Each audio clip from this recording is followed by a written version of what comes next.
En direct. Salut tout le monde. Ouais, j'ai une coupe de cheveux rigolote.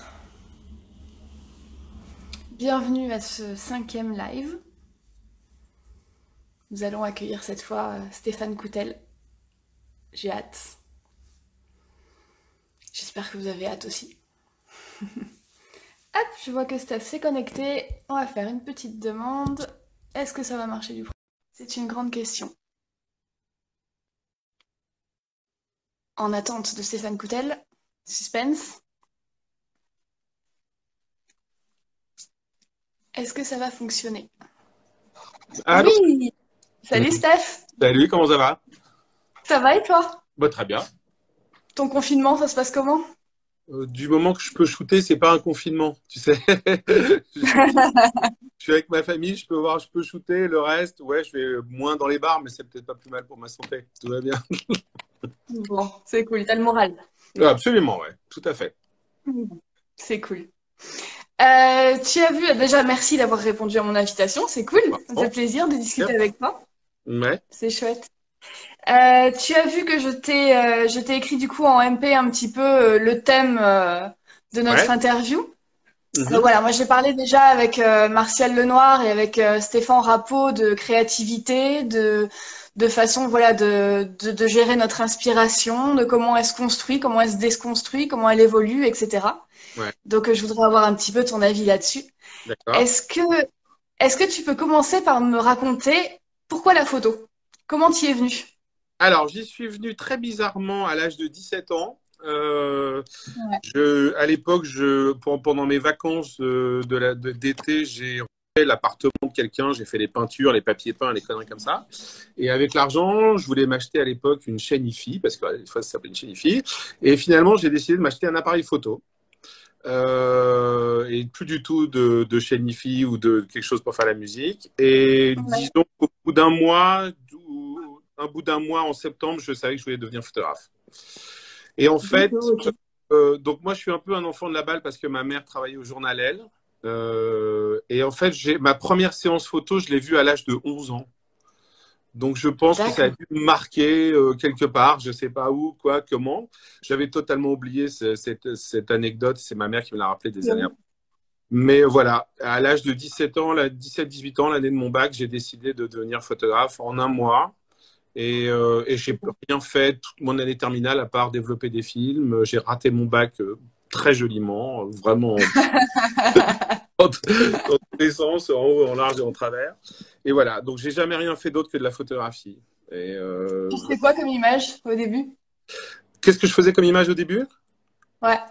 Oh, alors, c'est très drôle parce que j'ai retrouvé, quand je revois mes premières planches contact, il y a à peu près tout ce que je vais faire dans les années à C'est venir. vrai? Dans les 10 premières planches contact, j'ai à peu près tout ce que je vais faire plus tard. Et Ah, ça, c'est excellent. ça va aussi bien de nus que des filles allongées avec des cheveux par terre comme ça, que des... Donc il y a déjà quasiment pas, je dirais pas mes photos mythiques, mais il y a déjà des photos que je vais refaire des années après pendant Ah, et c'est génial. Amsterdam, quoi. Donc au début, je faisais comme tous les photographes en herbe, je faisais des paysages et puis mais très vite, j'ai voulu que les gens posent pour moi. C'était vraiment enfin, j'aime la photographie de reportage, j'aime la photographie de paysage, mais pour moi, si j'ai pas au bout d'un moment quelqu'un en face de mon appareil photo, ça m'amuse si tu veux, mais c'est pas ça que je préfère, quoi, de loin. C'est pas ça que je préfère. Moi, D'accord. Donc oui, c'est vraiment comme aujourd'hui, parce que dans tes bouquins, il y a aussi du paysage, il y a aussi des matières, il y a aussi des objets, il y a aussi que c'est vraiment la même chose. alors, mon prochain livre, ça sera encore pire parce qu'il va y avoir vraiment de tout. Donc, Ah, trop bien. euh, ouais, ouais, j'aime bien. Je trouve que la photographie, moi, les photographes que j'aime, c'est des gens comme Bill Brandt, par exemple, tu vois, qui ont exploré absolument tout le spectre de la photographie, que ça aille du paysage, du reportage, du portrait, du nu, de la mode.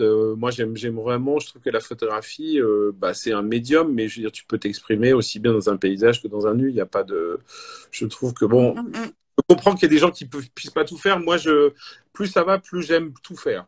Plus ça va, plus je prends du plaisir à effectivement être le plus large possible dans le spectre, quoi. Ok. Et depuis le début, du coup. Du coup, tu t'es essayé à plein de choses. Comment ça a évolué, en fait? T'as loupé ton bac, t'as continué la photo, et qu'est-ce qui s'est passé pour toi? Bon, alors, j'ai loupé mon bac, Dieu soit loué, comme ma maman travaillait au journal L. J'ai eu un stage très très vite au journal L comme assistant de plateau. Donc, D'accord. c'était une époque en plus où le L était très très très foisonnant, je vais dire, de talent et très très très important comme journal de mode.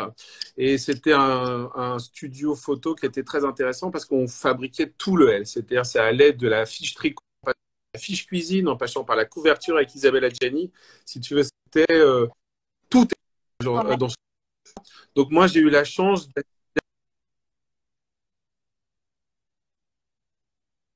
de photographe de Oula, déco. Donc ça coupe, ça coupe c'était vachement ta connexion. On t'entend plus. Alors moi, j'ai une bonne connexion pourtant. C'est peut-être... Bizarrement, moi aussi.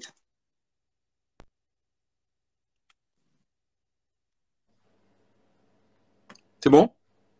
Bon, je ne te vois plus du tout. Ah, Ah, alors là, c'est attends. bon. Là, Ok. c'est bon. Bouge plus, c'est bon. Ça marche. Bon, du coup, je t'ai pas entendu. Tu me parlais de elle. Donc comme j'ai travaillé au journal L très très vite, juste après mon bac raté, Mm. c'était un studio qui était fascinant parce on faisait tout le journal. C'est-à-dire, ça allait de la D'accord. petite nature morte qui faisait un quart de page à la couverture avec Isabelle Adjani, en passant par la bouffe, par les natures mortes, les bijoux, tout ce que tu peux avoir Oh, dans un vous journal. soulevez tout C'était au même endroit. C'était tout fait dans ce studio. Et donc, moi, Génial. j'étais l'assistant de tout le studio. C'est-à-dire, j'allais de plateau en plateau. Et ce qui était génial, c'est que j'ai pu apprendre plein de choses parce que j'ai travaillé avec plein de photographes. Donc ça, j'ai fait ça un mois, puis j'étais tellement motivé, j'arrivais tous les matins à 6 heures et je repartais tous les soirs à 2 heures du matin, que j'ai fait un stage de 6 mois, ils m'ont gardé pendant 6 mois où j'ai vraiment pu apprendre plein de choses, quoi. Et T'as c'est fait quoi? pour ça que j'ai une bonne technique parce que j'ai appris plein de choses dans ce studio-là. Mm, mm. Et ensuite, après, je suis devenu photographe freelance, assistant freelance, puis assistant à temps complet, puis après, je suis devenu photographe. Voilà. D'accord, ok. Donc, t'es passé par l'assistanat. C'était un cursus très classique à cette époque-là. Tu faisais enfin, tu faisais tes classes comme assistant pour apprendre la Mm, technique. mm, La technique était beaucoup plus importante que maintenant, si tu veux. C'était beaucoup mm. plus Ouais. compliqué de faire des photos. Tu vois. Donc, on pouvait pas regarder derrière si on avait réussi ou pas. Tu vois. Donc, voilà. Donc, j'ai un cursus très classique dans ce sens-là. J'ai pas fait d'école. Je suis autodidacte de A à Z. D'accord, ok. J'ai jamais. Ça, ça t'a appris quoi, justement, tout ça, d'être au contact d'autres créativités, d'autres photographes, de gens qui faisaient des trucs très différents de toi, j'imagine? Alors, ça m'a appris bah, ça m'a appris qu'il n'y a pas une seule école, si tu veux. C'est-à-dire que quand tu travailles avec un mec qui photographie un roast beef en train de fumer et qui t'explique comment photographier le roast beef pour voir le fumer, et ben c'est aussi intéressant que d'assister à un mec qui fait une photo de mode géniale parce que c'est un grand photographe de mode, si tu veux. Je trouve que d'abord la créativité, tu peux la trouver partout. Et la Ouais. connaissance, tu peux la trouver partout aussi. Et que des fois, des petites choses comme apprendre à photographier la fumée sur un roast beef, ça peut t'amener plein de choses derrière pour ta propre créativité en disant, Ouais, bah, ouais, ouais. je vais remplacer le roast beef par autre chose, ou je sais pas quoi, tu vois. Donc, Tu as fumé une fille. voilà. Tu vois, moi, je trouve que la créativité, elle est aussi bien bah, dans la vie de tous les jours qu'au musée d'art moderne. Si tu veux. J'ai pas de Oui, t'as chemin. pas C'est-à-dire que trouvé, quand je suis en manque de créativité, quand je suis en panne, ce qui arrive dans tout le monde on a tous des moments où on est en panne, quoi. Enfin, ce que j'appelle en panne, Mhm. on n'arrive pas, quoi. Où on se débrouille pour faire des photos, mais on tire des vieilles ficelles qu'on a appris, que ce soit technique ou parce que ça va, au bout d'un moment, on sait à peu près comment ça marche. Et je trouve Mhm. que la créativité, elle vient des fois. Moi, ça m'est arrivé de faire des petits films de ma fille en train de jouer dans le lavabo et de m'en servir pour pouvoir faire un film de singe le lendemain, si tu veux. Tu vois, D'accord, ok. de dire, tiens, ma fille, elle jouait avec des miroirs, c'était super intéressant. Regardez, de montrer au client ma fille en train de jouer avec des miroirs. Et tu vois, euh, Oui, voilà. en fait, t'es un peu tout le temps, t'as un peu l'esprit ouvert tout le temps à Ouais, ce qui t'entoure. moi, c'est pour ça que j'ai beaucoup de mal à m'endormir le soir parce que je regarde tout le temps, je suis tout le temps en train de regarder des choses. Et ce qui fait que le soir, c'est le seul moment où je réfléchis à peu près de la journée. Donc, je peux aller dormir. Mais ouais, non, je trouve que la créativité, elle est partout. Moi, je sais, par exemple, quand je photographie une fille, j'aime bien la voir vivre, tu vois, voir comment elle bouge, comment lui parler avant, mais je vais dire, parce que ça m'intéresse qu'elle me dit, mais des fois juste aussi pour voir comment elle se meut dans l'espace, et ça, pour pouvoir m'en resservir ailleurs après, pendant la séance photo. Je trouve que non, comment ça s'appelle, de, de, de source d'inspiration classique ou déterminée. Je pense que ça vient de... C'est marrant ce que tu dis parce que moi, c'est vrai qu'on me pose souvent, tu sais, par rapport au dessin, on me pose souvent la question de savoir d'où vient cette espèce de don, entre guillemets. Moi, c'est quelque chose que j'aime pas. J'ai l'impression que c'est vraiment une question de regarder autour de soi, d'observation continuelle, en fait. Moi, j'ai l'impression que je regarde les petits détails, peut-être la façon dont le pantalon va bouger quand quelqu'un marche, peut-être, voilà, dans la rue, il y a des moments où tu travailles pas, en fait. J'ai l'impression que c'est là où on se nourrit le plus. Bien sûr, ouais. Du coup, j'ai l'impression que Ouais, c'est ouais, non, un peu ce que je mélange fais de... aussi. Et aussi bien aller je veux dire, voir une exposition de Peter Hujar, qui est un immense photographe, et trouver des choses dedans que effectivement regarder une fille marcher dans la rue ou le soleil se coucher, ou j'en sais rien. Je veux dire, tu vois, il n'y a pas de. Je pense Ça qu'effectivement. t'arrive d'aller voir Pardon? ça t'arrive d'aller voir des expos de gens que tu n'aimes pas, a priori, d'art que tu n'aimes pas?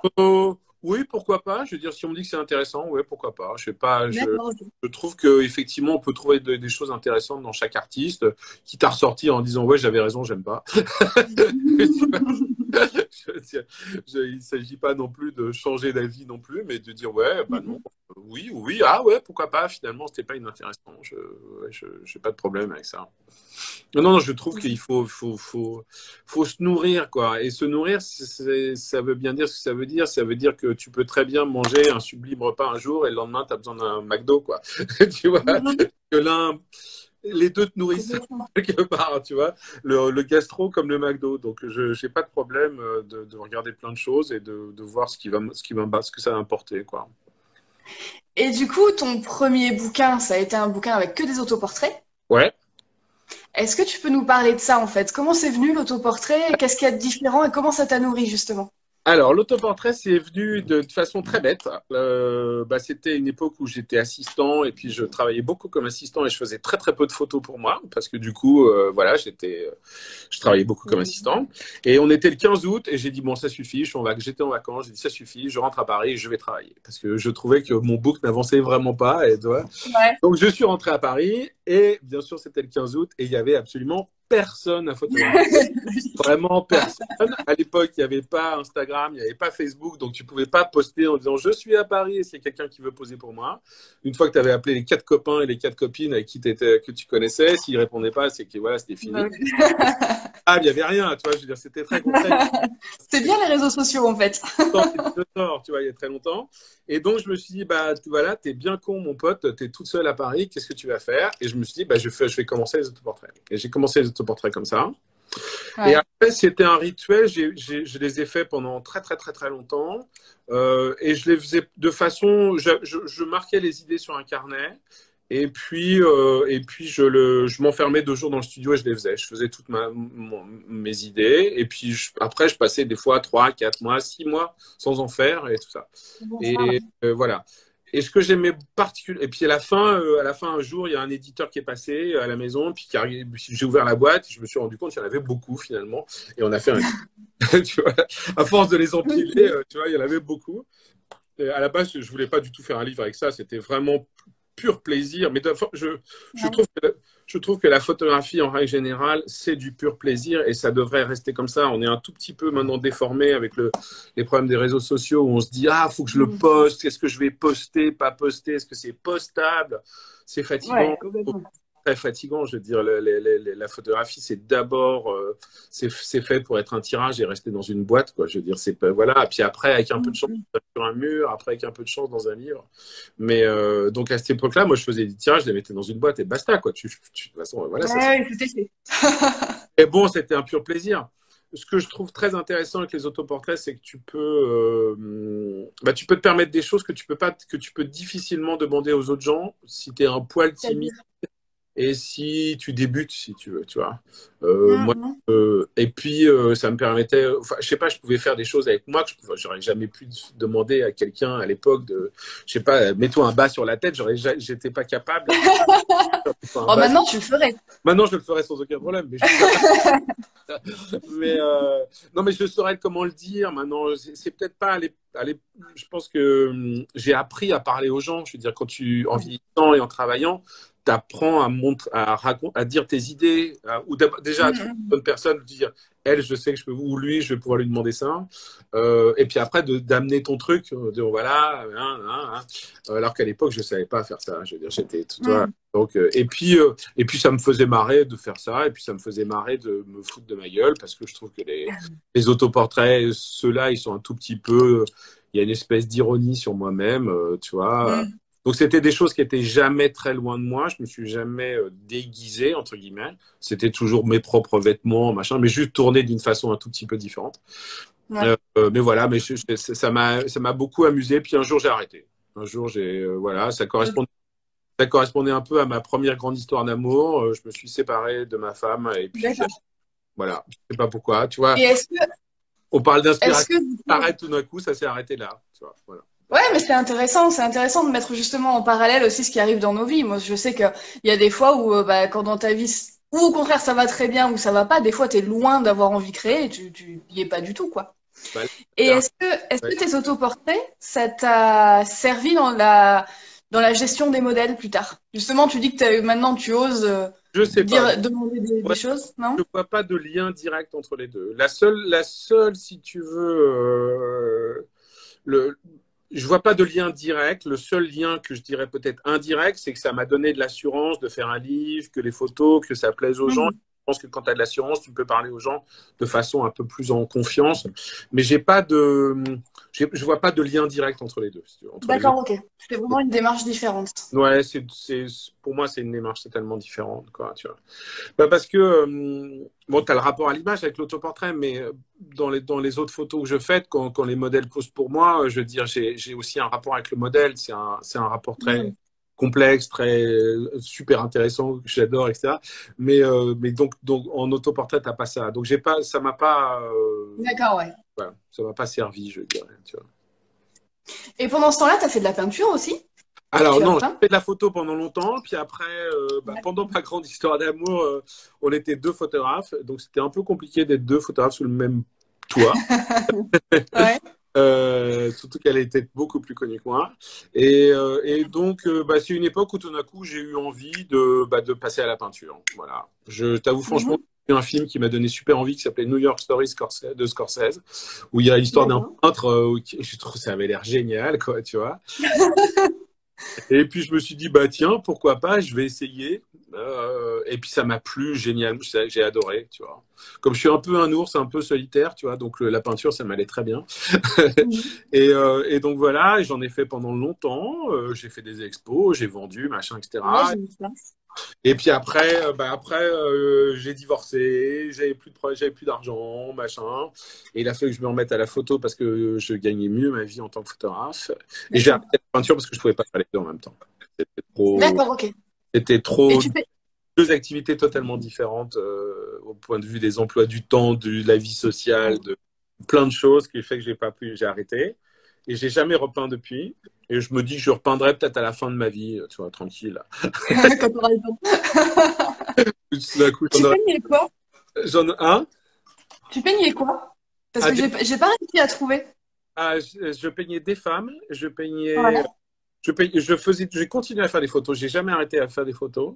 Je faisais des D'accord. photos qui étaient un peu comme des dessins, si tu veux, tu vois. C'était l'équivalent des dessins pour un peintre, comme moi je sais pas Ouais. dessiner. Donc, mais c'était ma source d'inspiration, c'était mes photos. Et après, je faisais des tableaux inspirés entièrement de mes photos. Voilà. D'accord, donc tu partais vraiment de tes photos pour faire de la peinture après. D'après d'autres photos d'autres gens, j'ai peint que d'après mes photos à moi. Donc c'était drôle D'accord, ok. que je m'étais éloigné de mon médium premier qui était la photographie, mais au fond dans la création j'étais toujours dans ma Oui. propre création puisque je continue à peindre des portraits, des nus et des autoportraits, les trois choses que je fais d'habitude. D'accord. Ah, Ouais. c'est marrant. Oui, c'était vraiment la continuité, quoi. Ouais, c'était la continuité. Je faisais pas ni de l'art abstrait, ni si tu regardes mes tableaux, je te les enverrai, tu verras. C'est Ah oui, je veux bien, ouais, carrément. très différent. Enfin, c'est pas très différent. C'est différent parce que c'est de la peinture. Mais bon, tu me retrouves, quoi. Je veux dire, c'est pas très. D'accord. Voilà. Et qu'est-ce que la photo, bah du coup, qu'est-ce que la photo a apporté à ta peinture? Si, l'inspiration est la base, du coup. Qu'est-ce que la peinture a apporté à ta photo? Alors, la peinture, qu'est-ce qu'elle a apporté? La peinture, elle libère beaucoup plus que la photographie, je trouve. Tu peux te permettre des choses dans la peinture. Comme tu peins pas pour photographier le réel, parce que c'est fini, ça, je veux dire, tu vois, mais plutôt une émotion. Je pense qu'en photo, la peinture, ça permet de libérer un peu. Et peut-être que j'ai eu une photographie plus libre après. Tu vois, je sais pas. D'accord, Et ça m'a appris à d'accord. Ok. maquiller parce que du coup, après, j'ai maquillé les filles sans aucun problème. Bah, tu m'as même peint sur la tête, moi. La tête. Non, non, puis ça, je sais pas ce que ça m'a appris vraiment. J'ai pas réfléchi à l'un par rapport à l'autre, mais si j'y réfléchis D'accord. instinctivement, je dirais que ça a apporté un peu de liberté parce qu'en peinture, tu es libre. Si tu veux, t'as pas de contraintes ni rien.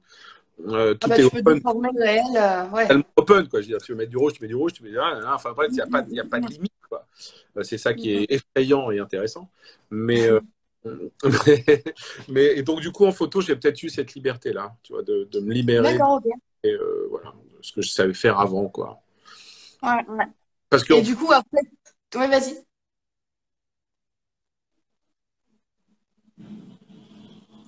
Oula, je ne t'entends plus. Je t'entends plus, Steph. Je sais pas si t'as touché quelque chose. Allô? Je t'entends plus du tout. Il y a plus de son. Qu'est-ce qui s'est passé? Il y a plus de son du tout.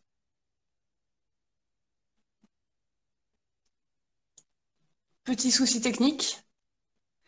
Je vais arrêter le live, on en refait un. Ok? Tu m'entends ou pas?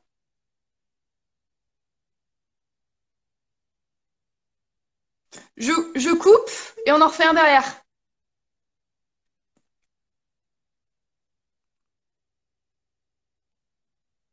Non, là, je t'entends pas du tout. Je... Bon, c'est la deuxième partie de l'interview de Stéphane Coutel. On a eu un petit souci technique. Une perte de son, je sais pas trop. Je sais pas trop si ça venait de son côté ou du mien en fait. Donc j'attends de voir si Stéphane va se reconnecter. Je sais pas trop ce qui s'est passé. Hop.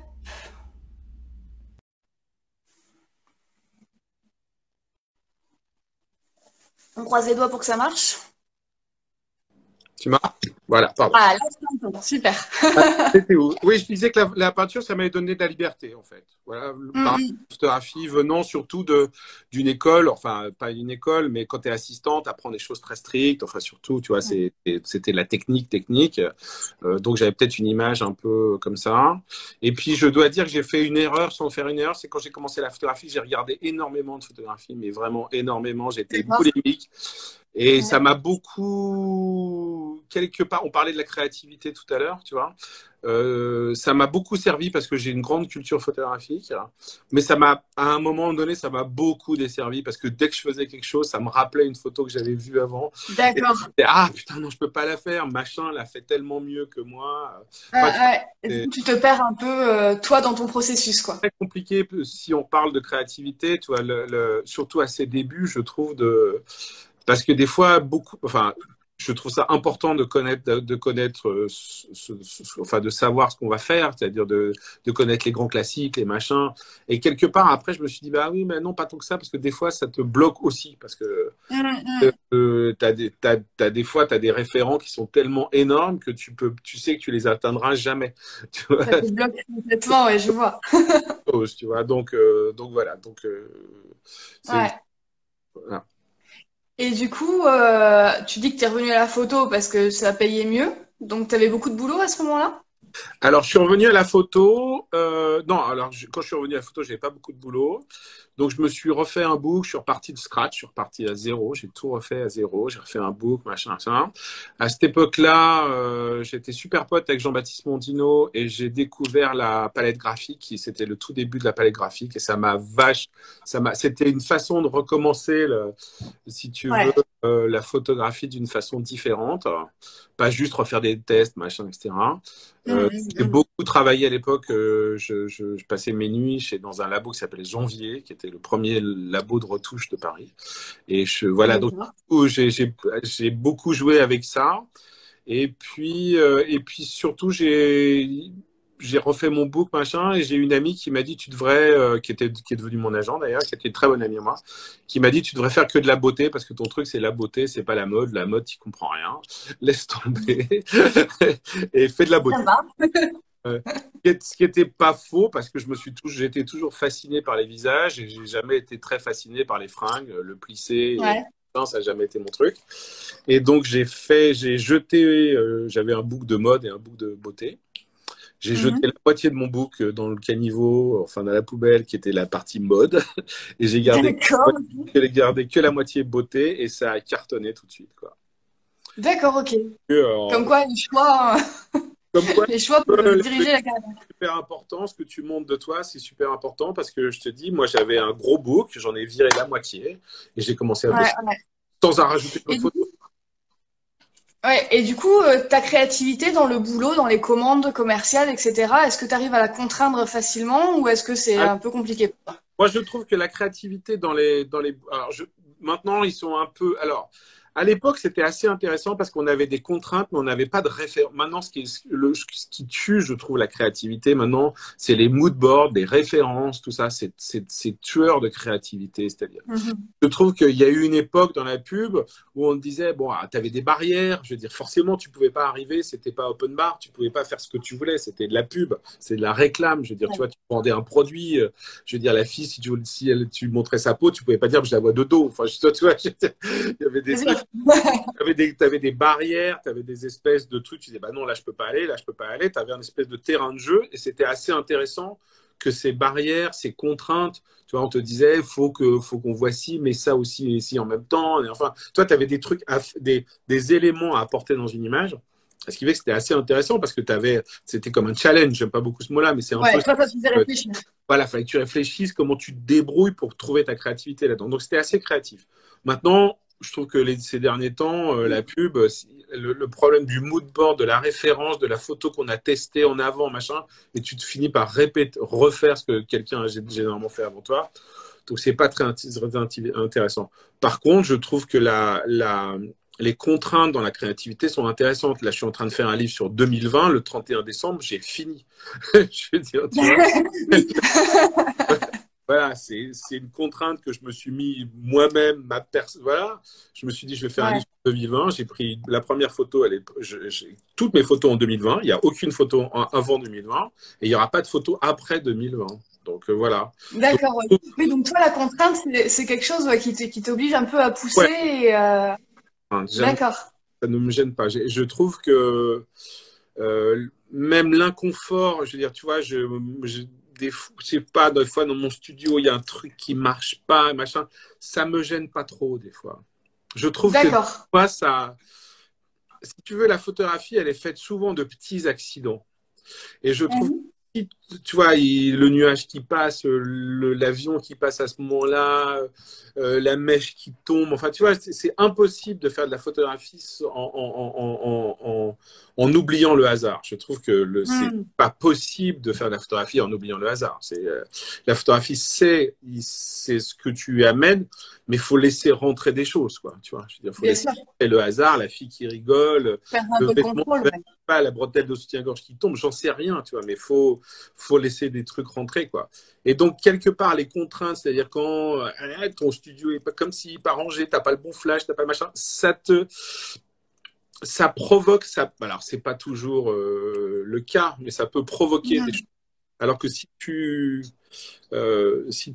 bordes tout bien clean, moi j'ai un peu de mal avec ça. J'aime bien quand il y a un peu, D'accord, ok. j'aime bien quand il y a un peu de bordel, j'aime bien quand c'est un peu comme ça.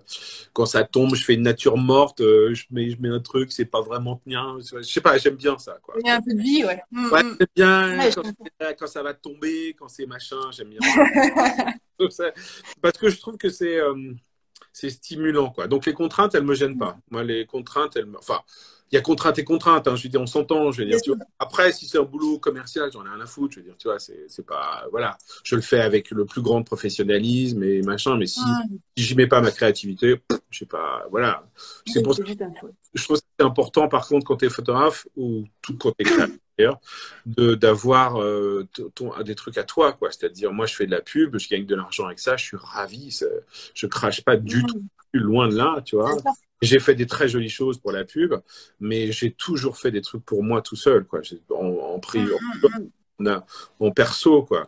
Après, pour en faire des livres, pas des livres, peu importe, ou que ça reste dans un tiroir, pareil. Je veux dire, Ouais, ouais, ouais. moi, j'ai pas de problème. Est-ce J'ai pas de problème pour que les choses ne servent à rien. Je trouve que c'est une liberté énorme, ça. Et c'est vrai, c'est comme ce que tu disais, on a perdu ça avec les réseaux sociaux, parce qu'il faut que ça soit rentable, il faut qu'on puisse poster, il faut qu'on ait du ah, faut contenu, il faut... tu vois, et tu dis, ben non, d'abord, c'est bien de dormir sur les choses, de réfléchir un peu. Mm, Et, voilà. Et puis, oui, puis les choses ne servent pas à toujours quelque chose. On est créateur, quoi, tu vois, on n'est pas. C'est notre force, on n'est pas des commerciaux, on n'est pas des mm, vendeurs, je crache pas sur ces gens-là, absolument pas, si tu veux. Mais je dis, nous, on n'a pas de la rentabilité est une chose qui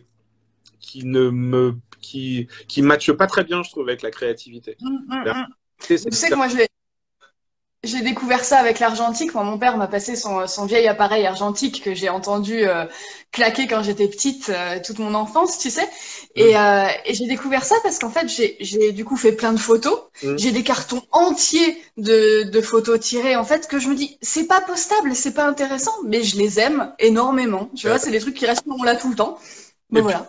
c'est rien, dans 20 ans, je veux dire, moi je te dis, mes autoportraits, j'en ai dû en faire pendant, je crois que le premier autoportrait doit dater de 83, j'ai sorti mon livre en Ouais, 94, tu vois, c'est 11 ans de boulot, tu vois, c'est 11 ans que ouais, ouais. et puis tout d'un coup tu ressors, et puis tout d'un coup tu as un gros tas, et tu fais, ah bah ouais, mais c'est pas mal quand même, tout d'un coup, tu vois. Tu dois avoir des archives énormes. Ouais, alors, tout d'un coup, j'avais dit, ben, je vais pas sortir un seul autoportrait. Si, à l'époque des Instagram, si j'avais dit, ben, je vais pas sortir un seul autoportrait parce que j'en ai qu'un, c'est pas intéressant, c'est pas une série, c'est pas machin. Ouais. Tu vois ce que je veux dire? Donc, faut savoir Mhm. un truc que tu mets à part, que tu empiles, que tu ranges, que tu classes, que tu ressors, que je sais rien, tu vois. C'est- Mhm. sinon, on est Ouais. fonctionnaire. C'est pas drôle. Pas contre les fonctionnaires, mais tu vois, notre idée, c'est, C'est pas pareil. non, mais libre de poster, libre pas de poster, Ouais, ouais, ouais. de que ça serve pas, quoi, tu vois. Donc la Complètement. rentabilité, pas vraiment, quoi. J'aurais voulu qu'on parle de ton deuxième bouquin, qui moi est un bouquin qui me touche énormément, que tu m'avais montré la dernière fois que je suis venue chez toi, où tu as pris en photo des mannequins, des toutes jeunes mannequins en fait, que des très jeunes filles, Ouais, ouais. sans phare, sans rien, en portrait très simple, assez brut, et où tu les as montrées en fait très humaines et très vulnérables, même dans ce qu'elles ont de très atypique en fait. Et moi, c'est des images qui me touchent énormément. Hum. C'est quoi qui t'a inspiré ça? D'où c'est parti? Alors, c'est parti d'abord. C'est parti. Bah, déjà j'étais peut-être un poil au nez en avance parce qu'effectivement, je trouvais qu'il y avait vachement de physiques différents et ça m'amusait de montrer ça. Et puis, Mhm. j'ai toujours été touché par toutes ces jeunes filles qui viennent à Paris au mois de juillet, tu vois, qui quittent leurs études, qui quittent leur Ukraine natale et qui viennent à Paris avec le Graal de se dire, je vais peut-être devenir mannequin, Ouais. je vais peut-être changer ma vie, tu vois. C'est des filles qui risquent gros, quoi, tu vois. Et j'ai toujours trouvé ça extrêmement touchant, extrêmement Puis c'est courageux. des enfants en fait. Je Mhm. sais pas, j'ai d'accord. Quand tu as 16 ans, que tu débarques à Paris, que tu parles à peine la langue et que tu dois faire des castings, machin, etc. Donc, c'est des personnages que j'ai toujours adorés. Et donc, je me suis dit, il faut que j'en fasse un livre un jour, il faut que j'en fasse quelque chose. Et donc, en fait, je travaillais avec une amie qui s'appelle Sandra Schwarzman, qui est directrice de casting. Et donc, je spottais un peu toutes les filles qui étaient un peu particulières, un peu pas bizarres, mais particulières, avec des physiques un peu Oui. particuliers. Je les faisais venir au studio, j'en faisais des fois 10 par jour. C'était des séances très courtes. D'accord. Très très courte, hein, ça a duré une demi-heure. Je veux dire, tu vois, des fois, je les avais jamais vues, je faisais pas de casting avant. J'attendais dans mon studio toute la journée, elle passait comme ça. Euh, alors, et j'avais instauré un petit système. Je faisais généralement un portrait de comment elles étaient habillées, comment elles arrivaient, tu vois, dans leur tenue. Et je faisais un deuxième shooting, c'était soit seins nus, soit avec un petit débardeur couleur chair. Mhm. Je faisais souvent ce deuxième shooting parce que des fois leur tenue était un peu entre guillemets ridicule si tu veux parce que tu vois quand tu arrives t'es pas à la mode si tu veux et Ouais. je voulais pas les ridiculiser, c'est-à-dire que par moments elles avaient des tenues un peu ridicules pour nous si tu veux et je trouvais pas ça gentil Mhm. de les, tu vois. Donc je leur mettais un petit t-shirt cher qui était le plus basique possible. Euh, et voilà, et j'avais installé un petit système. À l'époque, c'est entièrement filmé, enfin shooté en argentique, hein, au 6-7. D'accord. Et je faisais un polar forcément à chaque fois. Et j'avais fait un grand mur avec toutes les filles que j'avais fait. J'avais mis plein de polars, tu vois. Mhm. Je m'étais dit, putain, les pauvres, elles arrivent. C'est dans un petit studio dans le Marais, au fin fond d'un couloir un peu bizarre. Et je me disais, ah, les pauvres, elles arrivent, elles voient ce vieux mec là au fond, là, tu vois.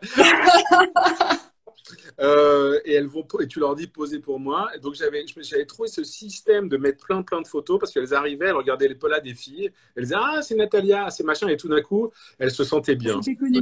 Ouais. Ouais. Elles voyaient qu'elles n'étaient pas tombées dans un traquenard et que Mhm. c'était tranquille. Comme à l'époque toujours pareil, il n'y avait pas de réseaux sociaux, donc elles se connaissaient que par tu vois. Ouais.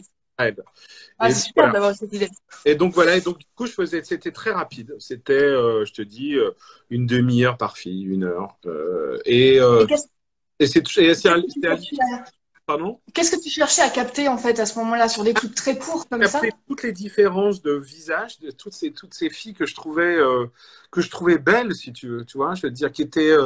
Et puis surtout, il y avait un espèce de mythe de la mannequin, tu vois, super modèle. On sortait des années 90, des Claudia Schiffer et des compagnies, si tu veux. Mhm. Euh, et je trouvais que non, il n'y avait pas que ça. Il y avait aussi ces filles qui étaient formidables, celles avec des très très gros yeux, des grandes oreilles, tu vois. Je mettais les cheveux derrière les oreilles. À cette époque-là, tu mettais pas les cheveux derrière les oreilles. Tu faisais pas les filles, Mhm. les feuilles comme ça.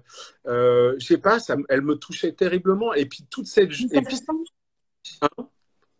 Ça se sent dans ton bouquin. Je trouve qu'il y a une espèce de tendresse énorme en fait. et ce courage, moi je trouvais, j'étais halluciné par ces filles-là, tu vois. Je veux dire. Ouais. Moi, je me souvenais de moi à 16 ans. Je veux dire, mais tu m'aurais pas envoyé en Ukraine, tu vois. Je veux dire, ouais, je vais faire quelque chose, moi, tu vois. Donc, et puis j'en ai rencontré qui me racontaient leur histoire, qui te racontaient qu'elles venaient à Paris pour faire fortune et toute la famille comptait sur elles et que si jamais ça marchait pas, c'était le cauchemar. Enfin, tu vois, c'était pas clean, Mhm. c'était lourd par moment de les Ouais, histoires. ouais, complètement. Et donc voilà, donc j'en ai fait beaucoup, hein. Le livre, il y en a 54, j'en ai fait 200, je crois. J'ai fait 200 filles, je crois. Truc de folie. D'accord. Euh, ouais, mais dès que je commence un sujet, je suis un peu boulimique. Il faut que j'y aille jusqu'au bout, jusqu'à ce que Ouais, ça ouais. sorte de mon système, quoi. Tu vois, on parlait de créativité, faut que ça sorte de mon système au bout d'un moment. Tu vois, Mhm. Carbone, au bout d'un moment, je pouvais plus voir le fond noir. C'est fini, quoi. J'ai pas fait de fond noir. Tu m'étonnes. J'ai pas fait de fond noir depuis je sais pas combien de temps, quoi. Tu vois. Donc, Donc, voilà, j'en ai fait beaucoup, puis au bout d'un moment, j'ai arrêté. Et de temps en temps, je me dis, putain, de temps en temps, j'en vois encore une ou deux, je dis, ah! Mais Très bien, c'est oui. plus la même époque, parce que du coup, maintenant, les visages bizarres, comme on dit, tu vois, un peu hors norme, tu as des On les agences voit plus. où il n'y a que ça, The Close, c'est que ça, donc Mhm. c'est moins intéressant, si tu veux, tu vois. Mhm. Shoebox, c'était une époque où on voyait vraiment que j'ai montré il y a des gens qui ce livre dérange. Ils disent mais c'est pas des C'est mannequins. vrai. Pourquoi tu photographies des filles comme ça? Tu vois, à l'époque, quand il est sorti le livre, les gens me disaient mais c'est quoi ton truc quoi? Je veux dire pourquoi ça quoi?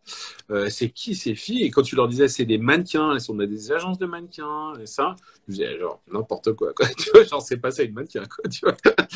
C'est Pour eux bien la que ça ait changé quand même, les hein. filles en boîte, qui m'ont bien roulé, tu vois, et qui Ouais, voilà, ouais, ouais.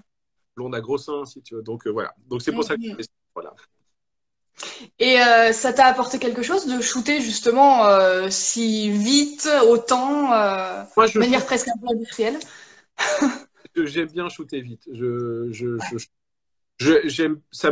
La préparation peut être longue, ça ne me gêne pas si la préparation est longue. J'ai fait énormément de campagnes de cheveux où j'avais des préparations quasiment d'un jour, tu vois, où on shootait fin l'après-midi, tu vois.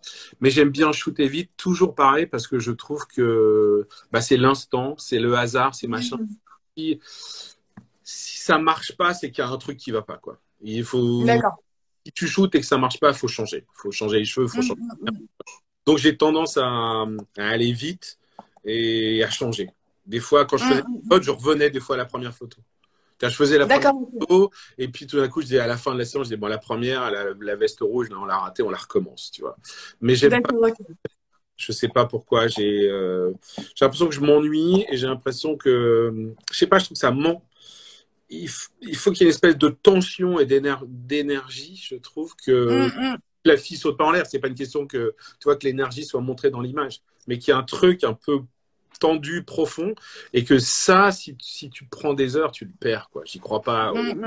Dans le contrôle, ouais. Tu vois, j'y crois pas beaucoup. C'est pour ça. Ou alors, si c'est une photo très longue, généralement, ce que j'appelle, j'économise la personne en face de moi. C'est-à-dire que je laisse l'équipe coiffure, maquillage, machin, travailler, et la fille, je lui demande rien. Tant que j'ai pas fini ma ligne, je ne demande rien à la fille. Tu vois, je fais et après, je fais, allez, maintenant, on y va, quoi. C'est bon, quoi. Mais il faut que là, dans les 10 minutes, c'est un petit moment, quoi. il faut que ça pète parce que sinon c'est pas bien, quoi, tu vois. Donc voilà, donc et pareil pour les filles, pour le shoebox, les filles en 10 minutes c'était bouclé. Si c'était pas bouclé en 10 minutes, c'est que ça marchait pas, quoi. Ça marchait pas. Rien de s'acharner, si tu veux, tu vois. C'était soit il se passait il y avait une connexion entre nous, la fille comprenait le projet. Des fois les filles comprenaient absolument pas le projet. Chose que je leur en veux pas du tout, tu vois. Mais ça veut pas dire qu'il n'y avait pas de bonnes photos non plus, hein, je veux dire. Donc, je veux dire, c'est la magie de la photographie. Je veux dire, ça marche ou ça marche pas aussi, quoi. Il n'y a pas de règles qui disent que plus tu t'acharnes, plus ça marche. Enfin, pour moi, en attendant ça. Pour moi, c'est pas parce que. Et du coup, après, tu as changé complètement d'univers avec ton bouquin Insomnie. Radicalement, ouais. Rien à voir. Là, tu as vraiment fait plus des mises en scène. Alors, Insomnie, c'était une envie que j'avais depuis longtemps de faire des choses très sombres, machin. Et c'était très difficile avant le numérique, je dois dire. Tu vois, je veux dire, photo de nuit avant le numérique, c'était genre juste un cauchemar. Tu vois, c'était, tu savais pas ce que tu avais sur le film. Tu vois, des fois, c'était tout noir. Enfin bref, c'était pas. Et donc, c'est 2009, c'est le début, c'est le premier Canon Mark II, que j'ai toujours d'ailleurs, qui était là, un appareil génial, qui est le premier appareil numérique où tout d'un coup, ça ressemble pas à numérique et tu vois tout de suite. Je sais pas. Donc, ça, c'était une énorme porte ouverte à la créativité, tu vois, parce que avant, faire des photos la nuit, c'était un cauchemar, si tu veux, tu vois. Donc là, tu y allais à fond. Donc là, tout d'un coup, c'était tout un champ de possibilités. On parlait, tu vois, des outils de la créativité. Un nouvel appareil photo c'est tout d'un coup, c'est une porte qui s'ouvre, tu vois. Je veux dire, ah putain, je peux aller me balader dans la rue, faire des photos. Je regarde tout de suite, c'est clair, c'est pas clair. Je peux photographier une fille. J'ai envie de je veux dire, la couverture du livre, c'est la lampe qui est de dehors. C'est pas éclairé, c'est dans mon appartement. Il y a rien d'autre que le lampadaire dehors. Tout d'un coup, tu shootes, tu regardes, c'est beau. Je veux dire, c'est génial, quoi. Je veux dire, c'était une libération, surtout après des années et des années d'argentique, où tu as flippé pendant des jours parce que tu te dis, tu attends le labo et que tu regardes ton film et tu dis, ah, il y a quelque chose. Ah non, c'est tout noir. Bah non. C'est tout noir. Donc, oui, là, tu réinventes complètement, quoi. Donc, tout d'un coup, tu te dis, je peux tout faire. Je peux tout faire. Enfin, je peux tout faire. Je peux tout essayer parce que je vais tout de suite voir si ça marche ou si ça marche pas. Ouais. Et ça, c'est colossal, ça, tu vois, je veux dire. Et donc, du coup, j'avais vraiment, c'était un projet, enfin, c'était un truc qui devait être ancré dans ma tête depuis longtemps, tu vois, cette série La Nuit. Et puis, quand cet appareil est arrivé, j'ai tout de suite eu envie de faire ça avec. Donc, Du coup, tu t'es baladé avec ton appareil, faire des paysages de nuit. mon gros Canon pour faire les photos des filles. Et j'avais un tout petit Canon, les premiers tout petits Canon qui faisaient du RAW, qui était génial aussi. Ouais. Et je me baladais tout le temps avec dans ma poche. En plus, c'était une époque où je voyageais énormément, parce que je bossais énormément. Je partais à Hong Kong, à New York, à Madrid, à je sais pas quoi. Donc, tu vois, j'avais toujours les soirées libres, parce que dans ce genre de boulot, bah, t'es un peu souvent tout seul, quoi, tu vois. Donc, je me baladais. Et je faisais des photos. Et puis, j'aimais beaucoup l'idée bah, je veux dire, qui, moi, à l'époque, je faisais énormément de beauté avec 15 flashs, des shootings, des films avec 35 000 personnes. Enfin, tu vois, c'était des grosses productions avec beaucoup de matos, beaucoup de machins. Bah, j'adorais l'idée de partir avec une lampe de poche, mon appareil, photographier une fille dans son hôtel qui faisait 4 mètres carrés. Je veux dire, tu vois. J'ai fait des photos de la fille dans des hôtels où il y avait le lit et 50 centimètres de chaque côté. J'étais dans la salle de Ouais. bain, tu vois, Les backstage, les backstage. avec une lampe de poche, avec une lampe de poche et tout. C'était une énorme liberté de faire ça, tu vois. Ouais. D'avoir et puis de regarder, de se dire je l'ai, quoi, tu vois. C'est ça qui est génial. Mm. De pas flipper, de pas dire peut-être oui, plus un draft, moins 3 diaphes, je sais pas quoi. Ouais, Complètement. il y avait plus de technique. Enfin, ça veut pas dire que j'avais pas de technique, tu vois. Oui, bien sûr. Mais tout d'un coup, Ça prend une bonne place. les contraintes de la technique, tu avais juste l'image qui apparaissait tout de suite, quoi. Et Mm. donc je l'ai fait absolument comme un carnet de voyage. J'ai commencé à le faire avec Barbara, ma compagne. C'est-à-dire, j'avais un petit carnet Ouais. en cuir. Et au fur et à mesure, je collais les photos, je les collais, D'accord. je les recollais, je les décollais, je les recollais. Genre, on a fait 4 Ouais, ou 5 génial. carnets tellement on a arraché de pages et qu'on les refaisait les tirages. Et voilà, c'est comme ça que Insomnie est né. J'aimais beaucoup le terme insomnie. C'était un titre pareil qui était dans mon train. Et puis je trouve j'ai toujours voulu, il y a toujours une espèce de, les gens pensent souvent qu'il y a de la tristesse dans mes photos. Je dirais plutôt qu'il y a de la mélancolie, tu vois. Je trouve Mm. mes photos tristes, je trouve mes photos mélancoliques, c'est vrai. Ouais, exactement. Elles sont pas très gaies, ça je le sais. Non, t'as pas envie d'aller faire la fête quand tu les vois, forcément, mais. Et moi, je suis quelqu'un de très gai dans la vie, donc je pense que j'ai besoin de mélancolie dans mes photos. Les gens disent souvent, mais t'es plutôt gay comme mec. Tu dis, oui, c'est vrai, je suis plutôt gay, mais bon, Je suis contente, justement. photos, non, elles sont pas très gaies. Et donc, il y avait une espèce de mélancolie que j'avais envie, je sais pas, ce moment. Moi, je suis insomniaque. En plus, c'était une époque où je travaillais beaucoup. C'était toujours en jet lag, donc j'étais très insomniaque. Je le suis toujours un peu d'ailleurs.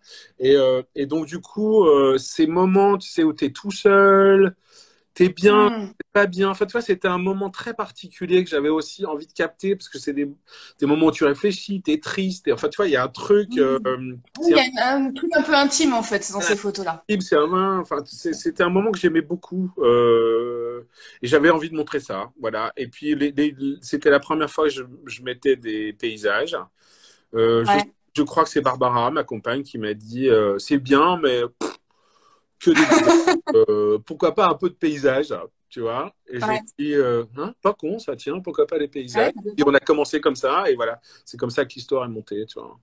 Et du coup, dans Insomnie, tu as beaucoup de nudité. Est-ce que tu peux nous parler un petit peu de ton rapport avec le nu? Qu'est-ce que ça représente pour toi? Alors, ce que ça représente pour moi, c'est toujours un truc un peu compliqué. C'est pas. Alors, je vais dire, que la première truc, c'est que c'est pas sexuel pour moi. Alors, ça veut pas dire, Mm. je veux dire, je suis hétéro, je trouve les femmes très belles, machin, etc. J'essaye que ça soit pas sexuel parce que je sais pas pourquoi. Les corps me touchent et c'est vrai que j'ai du mal à imaginer un projet où il n'y ait pas de nu, si tu veux, tu vois. D'accord. Maintenant. Euh, Maintenant, avec le temps, c'est un truc qui évolue. Je veux dire, quand tu fais du nu à 20 ans, je veux dire, c'est plutôt pour regarder les filles, pour mater les gonzesses, parce que tu as 20 ans, que tu vois, Ouais. t'es un peu en C'est le prétexte. hormone, un peu comme ça. Donc voilà.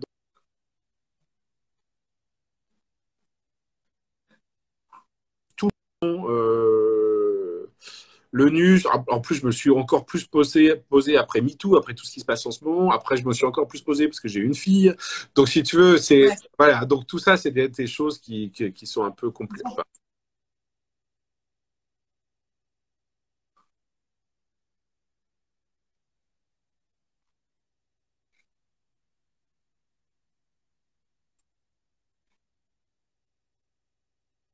Mm, Nu me touche terriblement. J'aime les photographies pour des photos de nu.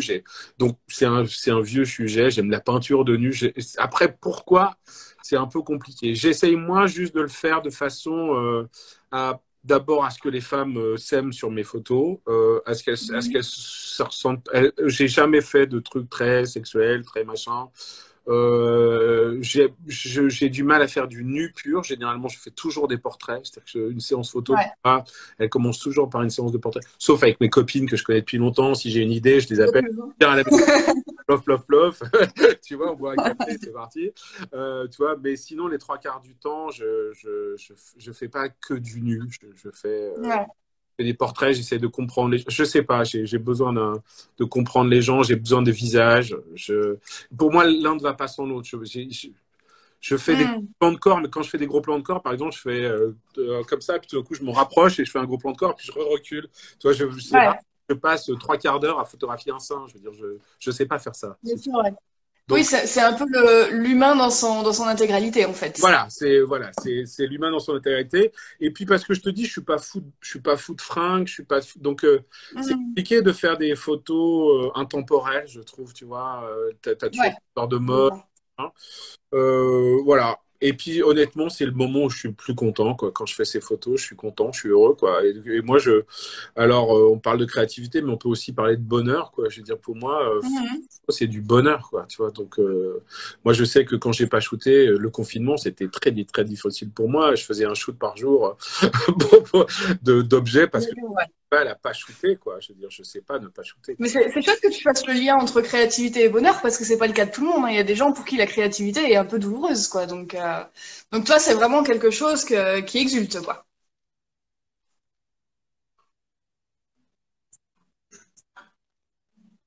Je dis pas que, tu vois, mais créer dans le malheur, je ne sais pas faire ça. C'est-à-dire que moi, mes séances photo, on a plutôt tendance à se marrer. Mhm. Ça veut pas dire que je suis pas sérieux, hein, je veux dire, dans ma tête, si tu veux. Mais j'ai besoin que ça soit calme, détendu, qu'il y ait de la musique, qu'on se sente bien, que machin. Je ne sais pas créer dans la tension et dans le malheur ou dans la chose agressive ou des choses comme ça. Je sais pas ça, Mhm. moi. Alors, je sais pas si c'est bien ou c'est pas bien, c'est comme ça, quoi. Mais surtout, Oui. moi, j'aime être heureux et j'aime être heureux quand je shoot, quoi. Moi, j'adore. Je veux Mhm. dire, je pousse des cris de bonheur quand c'est beau. Rigole, tu vois. J'ai pas, j'aime quand c'est bien, quoi. Et j'aime quand Ah bah c'est moi, je suis heureux. contente de venir shooter avec toi. À chaque fois, je me dis qu'on va passer un super moment, de toute Ouais, façon. Donc, bien, tu vois, et je sais pas, et si tu veux, même le bonheur, il va même qu'à chaque fois que je photographie quelqu'un, entre guillemets, je tombe amoureux de la personne, si tu veux, tu vois, hmm. enfin, d'aimer les gens, je trouve que la photographie, tu vois, c'est aussi c'est du bonheur pour tout le monde, pour ceux qui regardent, pour ceux qui le font, pour ceux qui le posent, je veux dire, tu vois, alors je te parle pas de la photographie de reportage, je te parle pas d'aller photographier le Hmm. Rwanda en pleine guerre, je te parle pas de ça, hein, je te parle de ce genre de photos que moi je fais et que nous on fait. Euh, mais ouais, Bien pourquoi? sûr. Ouais, si ça peut être le bonheur, tant mieux, quoi. Je veux dire, si les images sont bien à la fin, tant mieux. Tu vois, voilà. Donc, donc j'ai du bonheur à photographier des filles nues. Je veux dire, voilà, quoi. Hmm. Ça fait la phrase sortie de son contexte, bonjour. Étrange. Mais du coup, ça fait une transition géniale. Tu vas nous parler de carbone. Tu nous as dit que tu en avais marre de ton fond noir. Alors, Mais là, pour le coup, tu es allé dans du graphisme à mort. Carbone, il est venu toujours pareil. C'est toujours Barbara. Barbara, c'est ma compagne, c'est ma muse. Un Hmm. jour, elle m'a dit ah, tu faisais beaucoup de photos sur fond noir pendant un moment. Ça fait longtemps que tu n'as pas fait un livre. Faudrait peut-être ressortir un peu tout ça. Donc, on ressort un peu les images que j'avais un peu enterrées. Puis je les regarde, je les mets pareil. Je fais des petits tirages, je les mets à la une de l'autre. Et je dis, bah, c'est pas mal quand même. Ouais, il y a peut-être un truc et tout. Et je me suis remis à refaire des photos sur fond noir.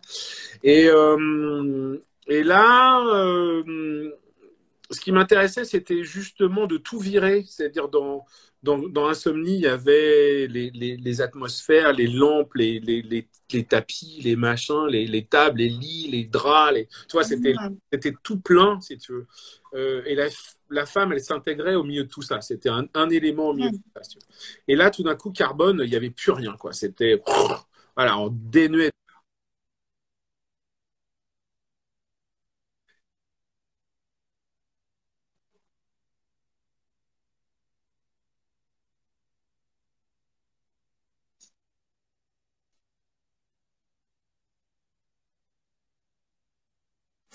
Steph, je te coupe, ça recommence à bugger.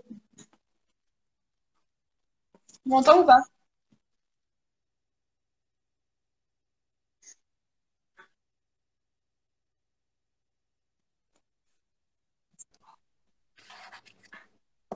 Attends, attends, juste 2 secondes. Ouais, là, c'est bon, ça remarche, mais ça saute vachement. Je sais pas si ça va réussir à passer ou pas. Écoute, moi, j'ai pas mal de barres. Ouais, je disais, c'était assez intéressant. Je trouve que chaque livre, il faut explorer quelque chose de nouveau. Tu vois. Si c'est pour refaire la même Hmm. chose que tu as déjà fait, c'est pas très intéressant. Donc, Shoebox Studio, bah, il n'y avait pas de décor, mais il y avait des visages plein pot. Insomnie, il y avait beaucoup de décors. Et ben, à Carbone, il n'y avait pas beaucoup de visages. Les films ne regardaient pas beaucoup et il n'y avait pas de décor. Donc, on repartait dans autre chose, si tu veux. Tu vois. T'avais des matières, par contre. C'est vrai que t'as fait Des beaucoup de. matières, il y avait des paysages. Pareil, parce que j'avais Ouais. des paysages qui traînaient dans une boîte, toujours. Ouais. Et tout d'un coup, il fallait les réintégrer. Et pareil, il y a des moments magiques. Tout d'un coup, si tu veux, ce truc qui était en gestation depuis des années, que je ne savais pas comment m'en tripatouiller, tu vois, voilà. Mhm. Voilà. J'avais essayé de les tirer très sombres, les tirer,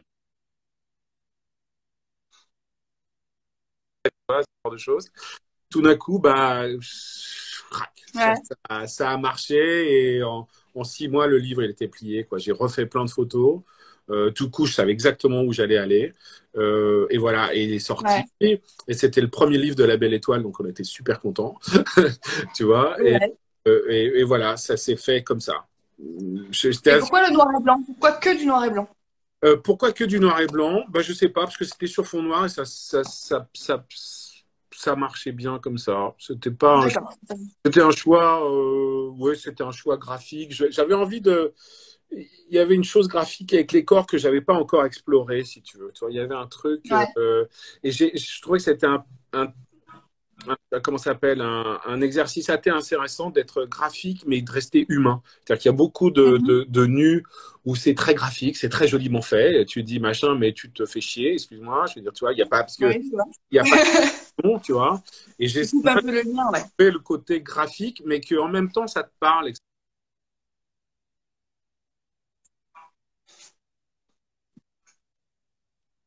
Mm,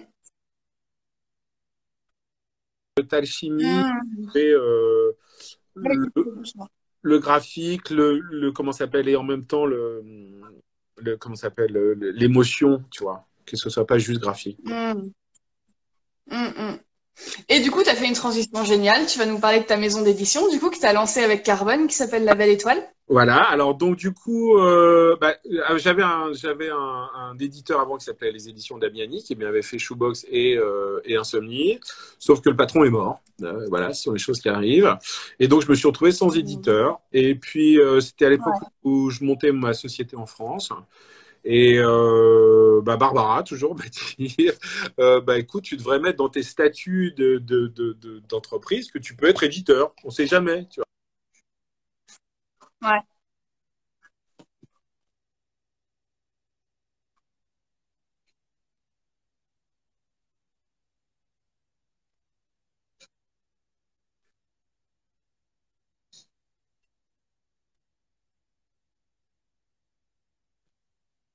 Mhm.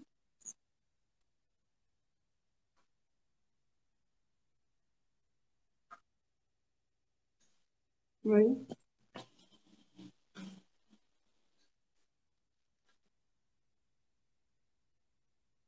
En train de se dire qu'on va relancer l'histoire.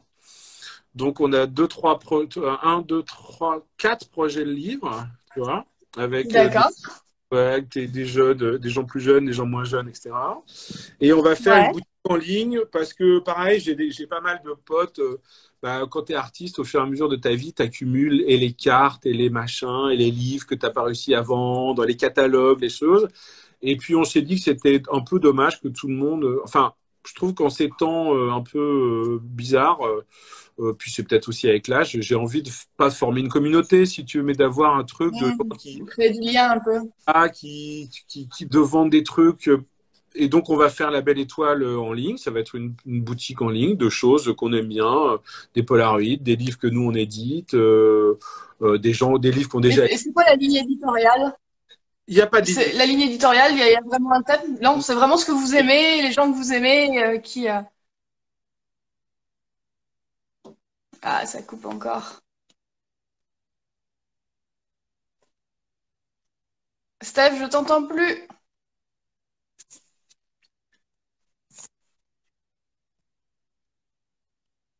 Ok. Attends, ça bug. Je crois qu'on va être obligé de lancer un troisième. Je t'entends, mais je ne te vois pas. Ah, ça y est, c'est bon. Ouais. Non, il n'y a pas de ligne éditoriale. C'est bon. C'est bon. Parce que, bah, je sais pas. On n'a pas de ligne éditoriale. Je trouve que c'est notre goût. Voilà. Ouais. C'est pas une Ce qui est ligne, déjà vachement bien. c'est pas une ligne éditoriale. Mais bon, j'ai toujours fait beaucoup de livres. Tu vois, ma première femme, je faisais toute l'éditing de ses livres et la mise en page avec elle. Tu vois, voilà, j'ai toujours adoré faire ça. J'ai fait toujours mes Hmm. propres livres, même si c'était chez des éditeurs ailleurs, c'est toujours moi qui les ai faits. Je sais que j'ai un bon œil pour le choix, pour machin, donc je sais que je peux aider des gens à faire leurs livres, si tu veux. J'ai Hmm. acheté du truc, quoi. Si les photos me plaisent, bien sûr, tu vois. Bien Donc sûr. là, donc on a trois. Je peux pas dire encore à qui parce que on n'a pas signé, donc voilà, je vais pas le dire. Mais c'est Ouais. donc soit qui ont déjà fait des livres, soit qui n'ont pas fait de livres, des gens très, D'accord. des gens moins jeunes. Il va y avoir de la Écoute, peinture aussi parce que j'ai des copains peintres, parce que j'ai une amie peintre que j'aime beaucoup. Voilà. génial. On va faire des cartes postales, on va faire, je sais pas, peut-être des puzzles, j'en sais rien, hein. Si tu Il veux, y a ton jeu. T'as fait quoi? Un jeu de cartes, c'est ça, pendant le confinement aussi, avec tes photos? j'ai fait mon jeu de cartes parce que qui est là, là, j'ai fait ça là, Douloulou. Trop Et cool. parce que je me suis pendant le confinement, j'ai fait parce que je voulais pas m'ennuyer, puis je voulais pas arrêter de shooter, donc j'ai fait un objet par jour qui Ouais. était un objet du quotidien, tu vois, les télécommandes, je sais pas quoi, la bouteille de à moitié vide, Trop bien. et tout ce qui m'entourait. Donc je faisais une photo par jour et à Ouais. la fin des 52 jours, j'ai fait 52 photos. Bah Barbara m'a D'accord. dit ah, mais 52 jours, 52, c'est un jeu de cartes. Et j'ai fait Elle est bien, ta Barbara, quand même. Elle a des bonnes idées, hein? pas pour qu'elle fait à la maison de la Belle Étoile, hein, c'est pour ça que c'est à nous deux. Elle m'a dit, mais Ouais. 52, c'est un jeu de cartes.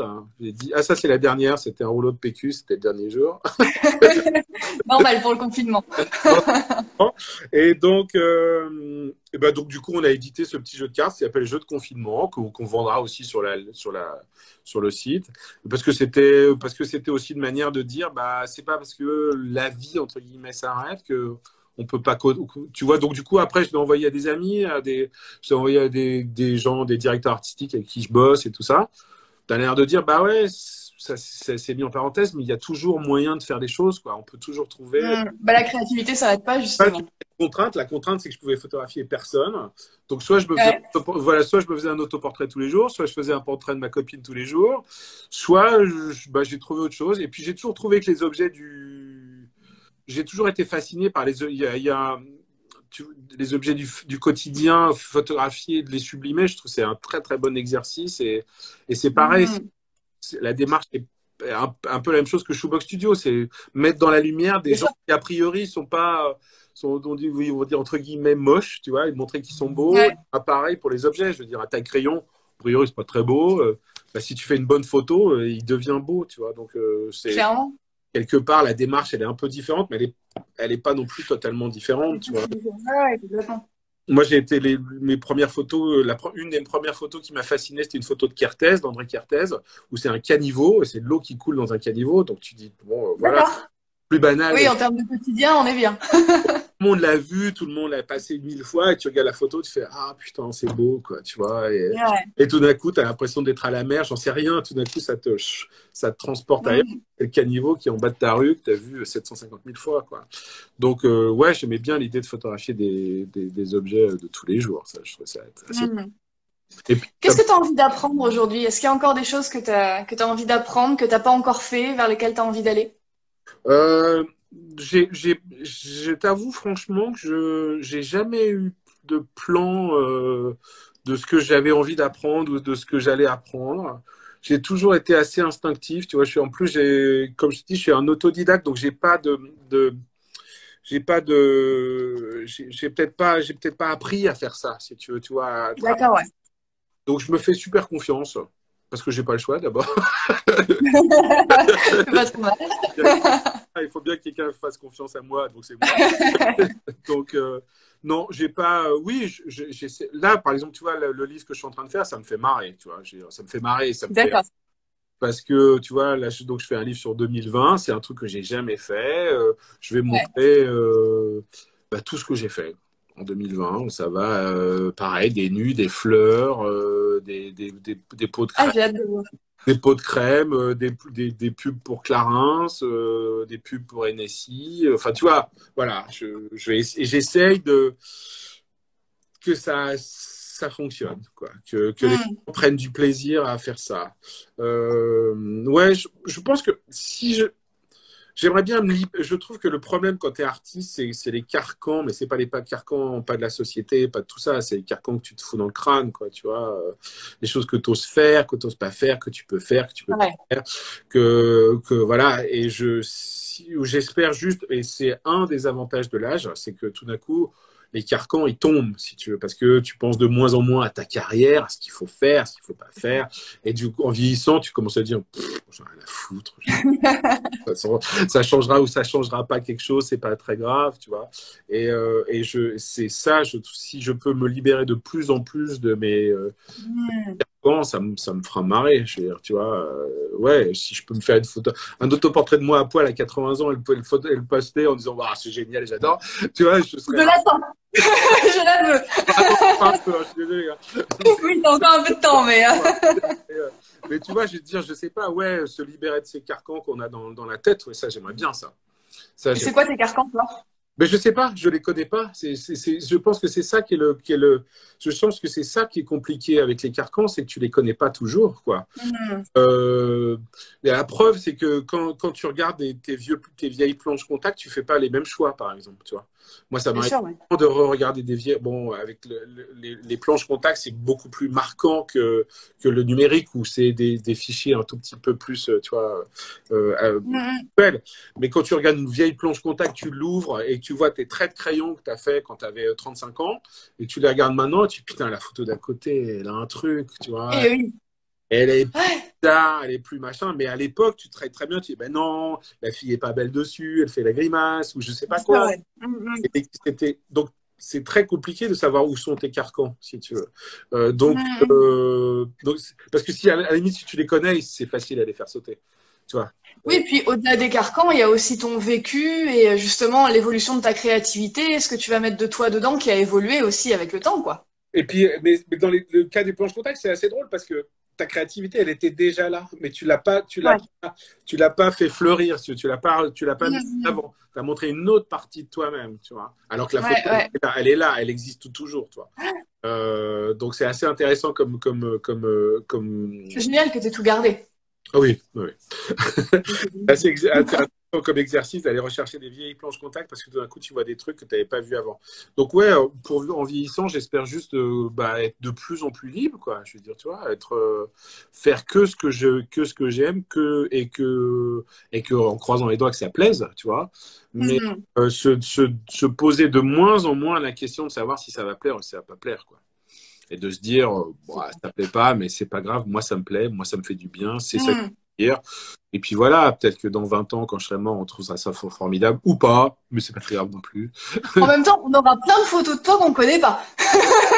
Donc, ça. Et donc voilà, donc ouais, je pense que c'est ça qui. Mais c'est ça que tout artiste. C'est vers ça que tout artiste enfin, je trouve, doit aller, c'est-à-dire qu'il Ouais. se libère tellement qu'il nous montre quelque chose, parce qu'on a tous été plus ou moins été formatés pareil. On a tous reçu plus ou moins la culture, voilà, plus ou moins des parents comme ci, des parents comme toi. Je veux dire, on est tous à peu près pareil. On a des différences, mais les grands artistes, Hmm. c'est ceux qui ont réussi à aller à péter tout, quoi, à exploser tout, quoi. Et À t'exprimer vraiment, ouais. alors, je sais pas si c'est parce que c'est par rapport à la vie qu'ils ont eue, si c'est ou si juste parce qu'ils c'était des gens très libres et qui pouvaient s'exprimer de façon totalement libre. Je sais pas, mais ouais, c'est ça qu'il faut faire, c'est d'aller vers le plus de libre possible, quoi. Faut, je crois. Hmm. Je suis plutôt d'accord. Et pas se Et dire, donc, du coup, là. qu'est-ce qu'on va penser de ça? Est-ce que ça va liker? Est-ce que Instagram va me le... C'est dur. J'ai l'impression que c'est de plus en plus dur de se libérer justement de ça. Parce qu'aujourd'hui, non seulement on veut avoir une patte, mais on veut être reconnaissable. Moi, je le vois en tant que mannequin sur Instagram. Si tu veux être booké pour telle marque ou telle marque, il faut que tu aies une personnalité entre guillemets. Mais en fait, t'as pas une seule personnalité dans ta vie de tous les jours. Il y a plein de choses que tu peux exposer. Mais t'es obligé de faire quelque chose de très succinct et qui te ressemble plus vraiment au final, quoi. Bah ouais, puis surtout, c'est le problème si tu veux, il y a des grands artistes qui disent qu'il faut 15 personnes qui t'aiment dans la vie, ça suffit, si tu veux, tu vois. Hmm. Je veux dire, ta muse, un collectionneur, un curateur de musée, en gros, c'est à peu près ça qu'il te faut dans la vie pour être Marrant.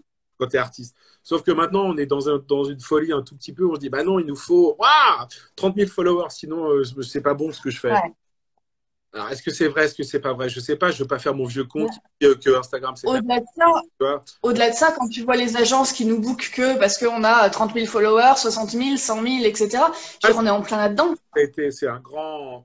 En fait, c'est les gens qui sont aux chiffres et tout d'un coup, on peut enfin chiffrer le talent de quelqu'un alors qu'avant on pouvait pas. Lui, il a du Ouais. talent. Je sais pas. Peut-être, peut-être pas.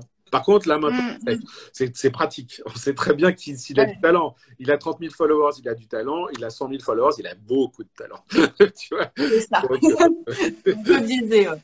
donc, c'est un peu bon. Mais voilà. Mais bon, on peut pas en vouloir aux gens du marketing Bien d'essayer sûr. de trouver des barèmes. Et effectivement, Instagram, pourquoi pas, quoi. C'est un barème comme un autre. Ouais, ouais. C'est un autre boulot, j'ai l'impression. Ça change un petit peu Bon, la donne, quoi. c'est un truc génial, Instagram. Je veux dire, moi, j'ai rencontré plein de gens sur Instagram. Je C'est ferais ça. pas autant de photos, j'aurais pas autant de modèles sur Instagram.